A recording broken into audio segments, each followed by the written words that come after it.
Have you ever wondered where government legitimacy comes from? Well, all legitimate government action is based on human rights. Through a democratic process, we elect representatives not to surrender our rights to, but to extend those rights into government so that our representatives may act on our behalf in matters that concern those rights. In that sense, representatives do not own our rights or replace them. They serve as instruments through which our rights are exercised collectively. For example, because we have the right to defend ourselves, we may extend that right through our representatives so that government can establish police and courts to help protect that right.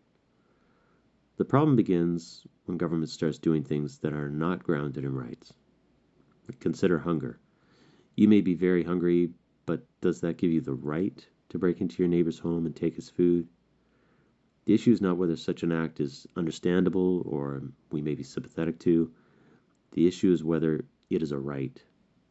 If need alone is enough to justify taking what belongs to another person, then there is no clear limit to what may be taken.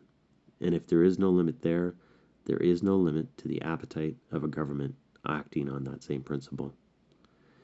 The same reasoning applies to food, healthcare, or money taken from one person for the benefit of another. If it is not your right to take what is not yours, then government does not gain that right merely because you want it to act on your behalf.